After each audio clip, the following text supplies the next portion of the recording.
3:30 p.m. Mountain Time, Monday through Friday. You know that means it's orange and blue today. DenverFan.com, Cecil, Lammey, Andrew Mason talking about the latest with your Denver Broncos. And Mace, I guess we're kind of taking a temperature of Broncos fans out there. And I've got some news from, well, some player sources that is good news for the Broncos. But first, it's just kind of how you feeling about this team today? Are we feeling any better? At this point, I'm not feeling better. And at this point, for me to feel better, I've got to see something different. And this is, I'm in Missouri mode. Got to show me at this point, because you got 1.2 touchdowns per game this season. I actually went back and added the last 4 games of last year's for a 10-week sample size. I mean, this Broncos team is 2-8 in the last 10. The only team that's worse in that span is Carolina at 1-9. So I get why people are frustrated. I get why there's a sense of despair settling over Broncos country here, because it's you start really looking at it. This team is in a stretch of, at least on the offensive side, horrific football. Yeah, horrific football, worst offense in the league, what have you. And then there is Coach Nathaniel Hackett. So when I tell you this next part, Mason, you'll probably be able to back me up if you'd like. That's your call. But I have communicated with several players, leaders on that team that feel and hope Nathaniel Hackett gets another year. So for me, when I talk to players and I learn like Hackett hasn't lost the locker room, that is good news for Nathaniel Hackett. Now, Broncos fans may not like hearing that. They may be upset because everyone wants Nathaniel Hackett gone. And even I've been of the mindset of being like, well, hey, it's not good enough.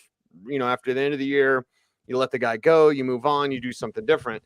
But as we sit right now, entering week 7, the leaders, the players, don't seem to have lost faith in Nathaniel Hackett. Is that good or bad? I mean, it's good. It certainly says something about where the team stands. I mean, the concern I have right now is about the locker room fracturing offense versus defense. Right. But that being said, what is good today could be different at this time next week. I mean, it's very much the season, and I even say the team is very much on a precipice. I've gotten the same sense. I don't think that the coaching staff, by and large, at least from a head coach perspective and even the coordinator perspective, has lost the room. I think you and I have talked about maybe some of the issues with certain position coaches, and frankly, going forward. If this season does continue on the current trend, let's say they stay anywhere between 1 to 3 games below 500, and they finish 8-9 or 7-10, that might be enough to save Nathaniel Hackett's job. But there will be staff changes, I guarantee you, if they have that sort of finish, because you're going to have to put some heads on a platter. That's just the way this thing works. It's the way things works. And with a young coach, you're going to tell him who to get rid of if they do retain Nathaniel Hackett. And part of the reason Hackett hasn't lost the room is that he's like the nicest guy ever. Yeah. Which again, Mace, I'm kind of going to ask you the same thing. Is that a good or a bad thing? Because it's kind of both, honestly. When you're a head coach, you sometimes have to be that, aloha. Doesn't mean you should be mean-spirited like Josh McDaniels, but there's sometimes when you got to be a coach, not everybody's best friend. Well, part of it is also for the guys that came back from last year, the contrast from last year to this year. I mean, with Vic Fangio, a lot of players weren't even convinced that they knew if they were married, if they had kids, that sort of thing. And Nathaniel Hackett does take stock of all that, does take into account all that. So they do feel like he cares about them as people. Yes. In a way, in a way that the previous coach, by and large, did not. I know Derek Wolf on our air at 104.3 The Fan has told some stories about Vic Fangio and just not being really responsive to players in terms of things that go beyond football. That's definitely not the case for Nathaniel Hackett, to his credit as a person, I would say. And so I do. Guys have memories, and they do see the contrast, and they appreciate that Hackett is interested in them as people rather than just interchangeable parts. Yeah, and I don't believe we have that fracture yet. Like you said, the fracture we're kind of looking for, and hopefully we don't get, is the offense versus defense. And I remember when it happened under Wade Phillips, and I think it was at least my friend. I don't know what you think of Charlie. He's a good guy, but Charlie Campbell from Walter Football, he like reported that, and then Wade Phillips like went after him on Twitter and was like, "What are you talking about?" And Charlie's pretty well placed. In fact, there's a shot from the draft a few years ago with Howie Roseman in like the Eagles war room, and it had Charlie's mock like on their war room board. And I'm like, if that's a flex for football nerds like us, you know what I mean? Having your mock in a team's war room is pretty flipping cool. But I remember that fracture. I remember how it was when it was like the defense was, it's not us, it's those guys. I don't get that sense we're there. I don't believe we're there, and hopefully, Mace, we avoid that going forward. Yeah, but it can happen. It can happen just like that, where you can kind of keep it together and then everything falls apart. When you look back at kind of the offense versus defense, those cracks becoming chasms. You go back to 16. Pardon me, I almost said 06. 16. The Russell Okung, Aqib Talib back and forth in the locker room after the Patriots game. Broncos lost that one 16-3. And part of it was, with all respect to Russell Okung, who I got along with, a guy who was not a part of the Super Bowl 50 team. He came in 2016. That was not the guy that Aqib Talib and others on the defensive side wanted to hear from on the offensive side, trying to stick up for what's going on. And then it carried, and then the next year, those cracks were not fully healed. And then you got to the next season, and when it went from 3-1 to 3-4, they lost to the Giants. They lost to the Chargers, where they were shut out, by the way, and they lost to the Chiefs, where, remember, Jamal Charles put the ball on the ground early in that game, and then they go to Philadelphia, and all of a sudden the great defense that was still really good early in the 17 season, it sprung leaks. And at that point, you could tell guys were kind of giving up. That's what you're hoping doesn't happen here. Could it happen? I mean, I would never you don't dismiss anything happening, but I mean, I could see if you have another game that looks like the last few, if the offense is skulking around 10 to 16 points and the defense is having to carry the freight. I could see at some point the dam bursting on this defense, but I don't think it's there yet. Yeah, and we'll see what happens with the Jets. I know when the schedule came out, I was like, Jets, like that's a win. I don't know now. We'll pick the game. That's coming up on tomorrow's program. But I'm writing my 3 keys piece for denverfan.com. It'll be out tomorrow. My game plan will be out this weekend as well. But when I look overall at while the Broncos have lost their last 3, the Jets have won their last 3, and they've done it against really good teams, including last week against the Packers. You saw Sauce wearing a cheese head and Alan Lazard knocking it off. That's like a religious symbol or something. So the Jets have swagger and momentum, and they are most certainly playing for their coach, Robert Saleh. No doubt. And certainly when you look at the Jets with Robert Saleh and the Eagles with Nick Sirianni, both of these teams show evidence of maybe why you want to be patient with a head coach who's wired a little bit differently than coaches of past generations. But both Robert Saleh and Nick Sirianni, they are definitely new school type of coaches doing their jobs. And I think the difference, obviously, between the Broncos and the Jets in particular is the Broncos have more talent than the Jets had last year. But even so, you can see, you can look back and see the ways in which these coaches got better. The other thing, like with the Jets and Robert Saleh, certainly talent has helped. Sauce Gardner playing much better the last few weeks has helped. And Quinnen Williams playing the best football of his career is having a big impact as well. I mean, they're developing that kind of rush and cover combination that you want from an effective defense. And you can't deny the trend lines either, since They gave up 30 points, 400 plus yards in week 2. Every week, the points allowed have gone down.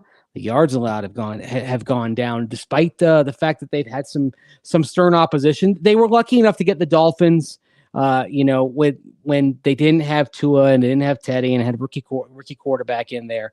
But at the same time, the overall trend is pretty positive for them. This is going to be tough. I mean, Cecil, I think this game may end up looking a lot like the Texans game in week 2. Yeah, it's going to be hard, slugfest, duke it out type of game. The Jets will be without Jermaine Johnson, who you and I got to see down at the Senior Bowl, and he was a favorite, man. The length, the strength, the hustle, the heart. But you look over that entire thought you might end up here actually for a while before the Russell Wilson trade. Yep, for sure. And a fantastic player. They're going to be without him this week. But you look over that Jets defense, and for even the most casual football fan, you have names you're going to recognize. You have names that you're going to know, and names that aren't just names anymore. They're coming through and making plays. And what you love about Robert Saleh is the stick-to-itiveness, like you said, because they didn't just dump on him. Now, here's what Nathaniel Hackett knows that I know Robert Saleh knew and probably still knows. They were going to replace him. And this is kind of that prove-it year for Robert Saleh. Well, they're proving it. Right. And Nathaniel Hackett, he's not a dummy. He is not ignorant to the fact that, ownership chose Russell Wilson. They haven't yet chose him necessarily. He's the new guy, but he could easily be washed away, Steve Wilkes situation, what have you. And he understands this. So just like Robert Saleh, who dealt with that pressure, and also, speaking of Russell Wilson, and let's wind up on Pat McAfee's show. Or not, because I reported about the Sam Darnold near trade to the 49ers, and then somebody like that never happened, although I have it on excellent authority and almost did. But the Jets wanted to see what Zach Wilson's shoulder was like, and that ended up on Pat McAfee's show, which was funny. It seems like a nice guy, but anyway, there was almost a Russell Wilson for Zach Wilson deal. Like that was being thought of and being considered by higher ups with the New York Jets. So you see Robert Saleh doing it, and he's doing it with the kid who the GM wanted to make sure, like, that's my guy, even though the coach is coaching for his job. And the kid is very much a passenger on this. I was trying to think of a way to describe New York. Just the jet, the collective New York jet. He's a passenger on this flight right now. They're my old friend, coworker Ryan Konigsberg would talk about. You've got the pilot. You got the pilot or the plane. Some quarterbacks are the plane, some are the pilot, and then some are and then I said, yeah, and then some still are the passenger. Right now, Zach Wilson's kind of a passenger on this New York jet, as it were. He's not the one making it happen. Now, what this is doing, of course, is it's buying him time to develop, to refine his game. But since he came into the lineup, it's been very much game managed, dink and dunk. It nothing dynamic here. The Jet, frankly, if you're looking for an exciting offense, it's not coming into Mile High on Sunday, and that's another reason why I look at this game and say this might be like that Texans game back in week 2, because it does very much look to be a game where Zach Wilson takes the underneath stuff. They try to get the running game going. Lots of Breece Hall. Yeah, they don't if they have to. If they have to punt, if they punt on the first 3 series of the game, I don't think they're going to panic. They would rather just play kind of a deliberate brand of football and avoid mistakes. By the way, remember Zach Wilson first started this year in Pittsburgh. I know you don't want to remember that game, Cecil. Not a great game for Zach Wilson. Completed 50% of his passes, 2 picks. Since then, no touchdowns, but no picks. He's completing about 62% of his passes. He's managing it. He's managing it. And if the Jets keep playing defense the way they have in the last few weeks, and if Breece Hall keeps running the ball and they keep creating holes for him up front like they have, then this is an equation that actually can make them a wild card team this year. It seems weird, Mace, but it's like we've experienced multiple seasons in 6 weeks because the Jets with Joe Flacco were awful defense, throw it 50 times because you had to. And then when Wilson comes back, now they play better defense. They run the ball. It's more Breece Hall. It's like, and that they're just one team. There's examples of multiple teams that seem to have had Jekyll and Hyde in this early season. Troy wants to fire everyone, including Bronco Media. Now I have to know, is it Bronco Media Ball Boys or is it Bronco Media and Ball Boys? Yeah, I mean, is he talking about the media that covers the team, or is he talking about the Denver Broncos team media? I mean, I've been on both sides of that equation before. Right, talking about firing us. Don't disparage our friends Phil Milani and Eric Dalala.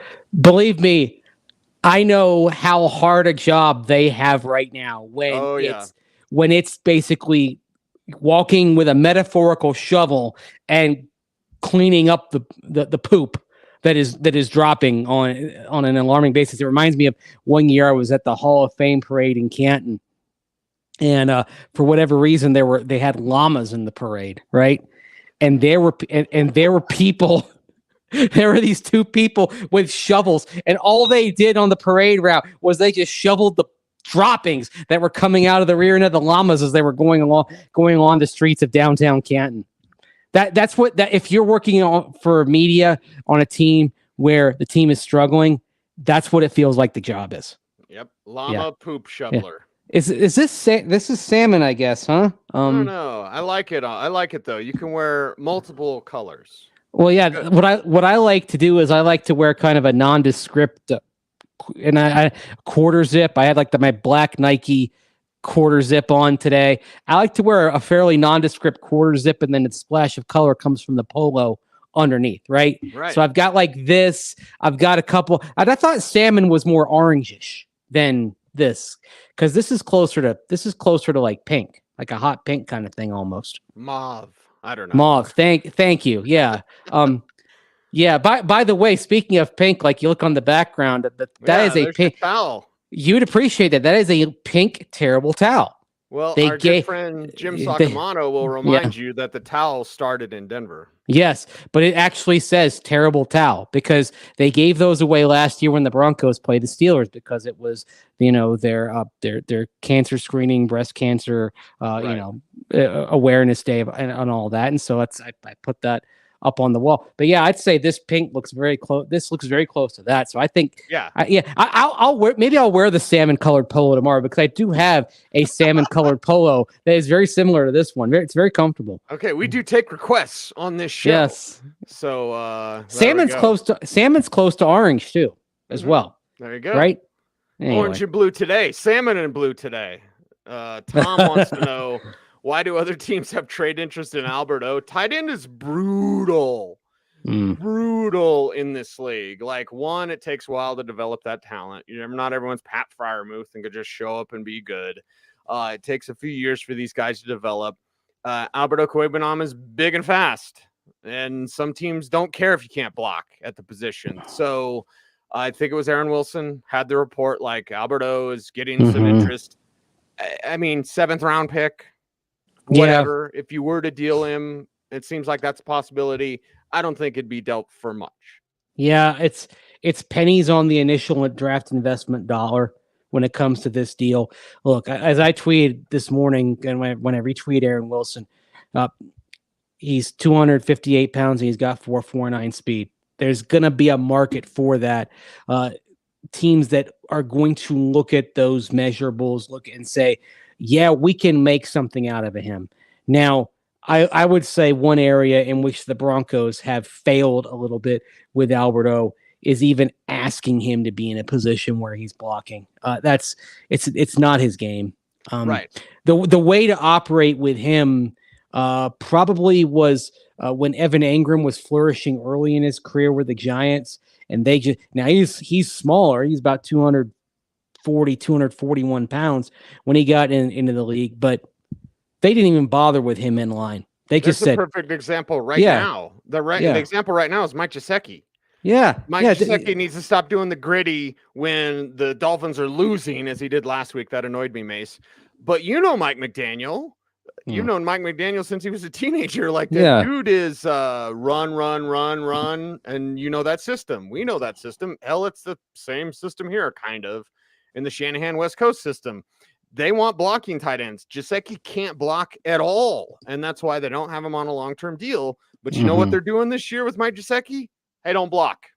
Yeah, and it shows in his playing time percentages, because half the games this year he hasn't played more than 50% of the snaps. They're using him in the right way, and to me, and I know a lot of coaches are about, they're about scheme. If you're inflexible on how you use players within the scheme, I think that's a failure on you as a coach. And I would argue the last two coaches for the Broncos offensively, the ones that Albert Okwuegbunam has worked under, Pat Shurmur and now Nathaniel Hackett, the offensive play callers, I would argue that they have done a disservice to Albert O by trying to jam the square peg in the round hole and make him block. I mean, look, last year against Kansas City, that last game, Broncos might win if they're not asking Albert O to block on the edge. He whiffs. Melvin Gordon gets blasted, but literally before he's completed receiving the handoff from Drew Lock, right? I mean, you can get frustrated with a lot of Melvin Gordon fumbles and say that's on him. No running back in the world had a shot on that play because Albert O blew the block, and then it's going back 90-some yards in the other direction. I mean, but Albert O should not be asked to do that. Just like Noah Fant should not have been asked to ISO on Khalil Mack back in 2019 when the Broncos played the Bears. Remember that?